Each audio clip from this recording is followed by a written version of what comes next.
Monsieur, vous avez dit qu'il était mal de tuer des animaux autrement que par nécessité, c'est-à-dire pour des produits ciblés, etc.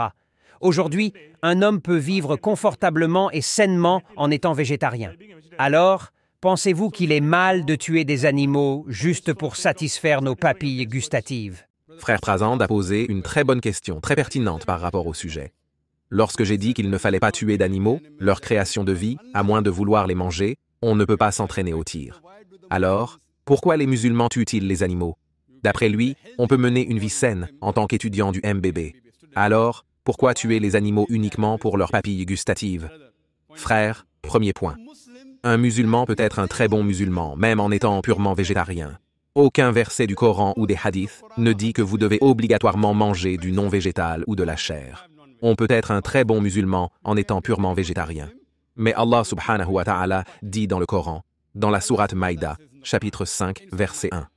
Vous pouvez manger tous les animaux qui vous sont licites, tous les quadrupèdes qui vous sont licites, à l'exception de certains noms. Allah dit dans la sourate Al-Nahl, chapitre 16, verset 5, que Dieu Tout-Puissant a créé les animaux pour vous, afin que vous puissiez en manger la viande. Allah dit dans la sourate Mu'minun, chapitre 23, verset 21, qu'il y a dans le bétail un signe pour vous. De leur corps, vous tirez un lait que vous pouvez boire. C'est de ce lait que vous tirez la chaleur, et c'est de la viande que vous mangez. Ainsi, chaque fois que Dieu Tout-Puissant nous donne la permission de manger ces viandes, pourquoi ne le ferions-nous pas? Maintenant, pour en venir à votre argument, vous êtes un étudiant du MBB. Même moi, je suis docteur en médecine. J'ai passé mon MBB. Et vous, en tant qu'étudiant en médecine, vous avez peut-être lu, je ne sais pas lequel, que certains acides aminés qui ne sont pas synthétisés dans le corps sont connus sous le nom d'acides aminés essentiels. Il y a 8 acides aminés. Ces acides aminés essentiels doivent être apportés par la vie extérieure. Si vous ne suivez pas un régime extérieur, votre corps risque d'en pâtir. Aucun légume sur la surface de la Terre ne fournit les 8 acides aminés essentiels. Aucun légume. Le seul aliment qui vous donne les 8 acides aminés essentiels est la viande, le poisson, les aliments de chair. Ces aliments sont riches en protéines, en vitamines, en fer, ils sont sains. Mais je sais que si vous le souhaitez, vous pouvez rester en bonne santé même en vous abstenant de manger des aliments non souhaités, en adoptant un régime alimentaire approprié, en se soumettant à des contrôles, etc. Je ne dis pas que vous ne pouvez pas rester en bonne santé. Mais si la nourriture est saine, pourquoi s'en abstenir? La raison invoquée est que l'on fait du mal aux animaux, mais nous y reviendrons plus tard.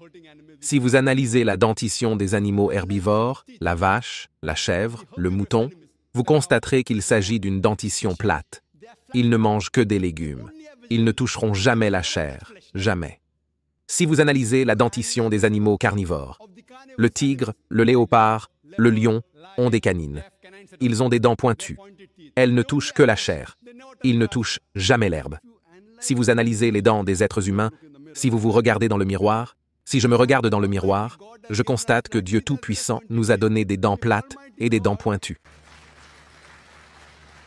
Si Dieu Tout-Puissant voulait que nous ne mangions que des légumes, pourquoi nous a-t-il donné des canines? Non, vous êtes étudiant en médecine. Les canines servent à manger de la chair. Cela prouve donc que Dieu Tout-Puissant nous a donné aliments végétaux et des aliments non végétaux. De plus, le système digestif des animaux herbivores, vaches, chèvres, moutons, ne peut pas digérer la chair. Ils ne peuvent digérer que les légumes. Le système digestif des animaux carnivores, tigres, léopards, lions, ne peut digérer que la chair. Ils ne peuvent pas digérer les légumes. Mais le système digestif de l'être humain, que vous connaissez en tant qu'étudiant en médecine, peut digérer aussi bien les non-végétaux que les végétaux. Les légumes aussi, les aliments de chair aussi, même la nourriture charnelle. Si Dieu Tout-Puissant voulait que nous ne mangions que des légumes, pourquoi nous a-t-il donné un système digestif? Nous pouvons digérer les deux, mais naturellement, nous en avons. Maintenant, pour en venir à votre question, il y a une idée fausse parmi les hindous selon laquelle les écritures hindoues ne leur permettent pas de manger des produits non végétaux. J'ai cité le Coran. Si vous lisez les écritures hindoues, mon frère, si vous lisez Manusmriti, chapitre 5, versets 30 à 31, il est dit que si vous mangez la chair des animaux qui sont destinés à être mangés, vous ne commettez pas un péché, parce que Dieu Tout-Puissant a créé certains animaux pour être mangés. Le chapitre 5 du Manusmriti, verset 31, indique que si l'on sacrifie l'animal sacrificiel, on ne commet pas de péché. Le chapitre 5 du Manusmriti, versets 39 à 40, dit que Dieu Tout-Puissant a créé certains animaux pour être sacrifiés. Donc, si vous tuez l'animal à sacrifier, vous ne tuez pas. Le chapitre 5 du Manusmriti, versets 41 à 42, dit qu'un brahman qui a la connaissance, qui sacrifie un animal en toute connaissance de cause, l'animal va au paradis, et même le brahman va au paradis. De plus, dans Rigved, livre 10, hymne 27, verset 2, une personne dit qu'elle va partir à la guerre et qu'à son retour, elle doit préparer pour elle un grand taureau. En outre, dans Rigved, livre 10, hymne 28, verset 4, il est dit qu'Indra prépare pour moi des taureaux à manger, des buffles à manger. Et si vous lisez le Mahabharata, Anushasan-Parv, chapitre 88, cela est également mentionné dans le Manusmriti, chapitre 3, versets 266 à 277. Yudhishthir a demandé à Bhishma ce que nous devrions donner dans le yajna, dans la puja, dans le sacrifice, pour que nos ancêtres soient satisfaits. Bhishma répond que si l'on donne des herbes et des arbustes, des légumes, nos ancêtres seront satisfaits pendant 1 mois. Si vous donnez du poisson, ils seront satisfaits pendant 2 mois. Si vous donnez de la viande, ils seront satisfaits pendant 3 mois. Si vous donnez du poil, du lapin, ils seront satisfaits pendant 4 mois. Si vous donnez de la viande de chèvre, ils seront satisfaits pendant 5 mois. Si vous donnez du lard pendant 6 mois, si vous donnez du cerf pendant 7 mois, si vous donnez des oiseaux pendant 8 mois, et le menu continue. Telles sont les écritures des hindous. Il est également dit que si vous donnez un buffle pendant 11 mois, et si vous donnez une vache pendant 12 mois, et je sais que c'est sérieux, inépuisable. Donc, même selon les écritures hindoues, elles vous autorisent à consommer des produits non végétariens, y compris le bœuf.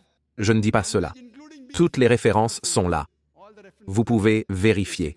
C'est tout à fait exact.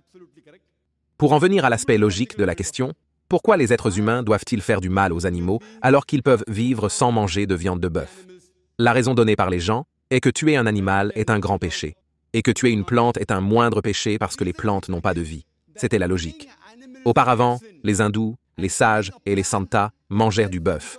Mais ils étaient influencés par les gènes de la philosophie Emsa, qui pensaient que les plantes n'avaient pas de vie, et que manger une plante était donc un moindre péché que de manger un animal. Mais aujourd'hui, vous savez, et même moi je sais, que les plantes sont vivantes. La logique a donc changé.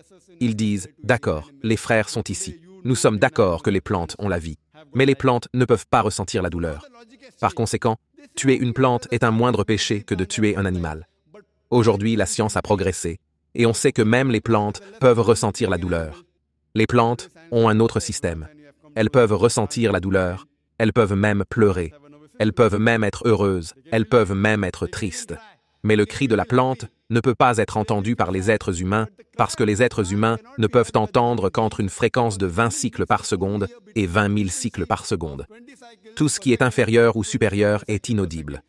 Vous connaissez peut-être le sifflet silencieux pour chien. Le chien peut entendre jusqu'à 40 000 cycles par seconde. Le sifflet a donc une fréquence supérieure à la fréquence humaine, plus de 20 000 cycles par seconde, mais en dessous de 40 000 cycles par seconde, le maître souffle dans le sifflet, l'être humain ne peut pas entendre, le chien entend et vient. Donc même les plantes pleurent, mais nous ne pouvons pas les entendre. Ce n'est pas parce que nous ne pouvons pas les entendre que nous pouvons les torturer, si vous dites que c'est de la torture. Il y a une personne qui a argumenté avec moi et m'a dit que « Mais en fait, je suis d'accord avec vous. Les plantes ont une vie. Les plantes peuvent ressentir la douleur, mais les plantes n'ont que 2 ou 3 sens. » Je lui ai dit « D'accord. Mon frère, pour le bien de l'argumentation, je suis d'accord avec toi. Les plantes ont 2 ou 3 sens. Les animaux ont 5 sens. Mais supposons que tu aies un frère, il est né sourd et muet, il a 2 sens, et il n'a pas le droit d'être torturé. Mais supposons que tu aies un frère, il est né sourd et muet, il a 2 sens en moins, il ne peut pas parler, il n'entend pas. Quand il grandit, quelqu'un vient et le tue. Tu vas aller dire au juge, « Oh moi Seigneur, donne au meurtrier la dernière punition parce que mon frère a 2 sens en moins. » Tu vas lui dire de lui donner une plus grande punition. C'était un massoum, tu es sans péché. Comment a-t-il fait pour tuer un animal? Massoum, tu es sans péché. Comment a-t-il tué mon frère? Donc la logique islamique ne fonctionne pas comme ça. 2 sens, c'est comme 2 sens, de plus. Et Allah dit dans le Coran, dans la sourate, Baqara chapitre 2, verset 168. Mangez des bonnes choses que je vous ai données. Ce qui est bon, vous pouvez l'avoir. Ce qui n'est pas bon, vous ne pouvez pas l'avoir. Si vous analysez que si vous ne tuez pas les bétails, le cycle de vie du bétail est très court. Ils se reproduisent très rapidement. Si vous ne tuez pas les bétails pour la nourriture, vous aurez un problème avec l'ensemble de la population de bétail. La vache et la chèvre se reproduisent très vite. Et si un Indien ne veut pas manger des produits non végétariens, je n'ai aucun problème. Si vous ne voulez pas manger de légumineuses, pas de problème. Personnellement, je suis content. Parce que si tous les Indiens et les Hindous commencent à manger des produits non végétariens, le prix de la viande va augmenter.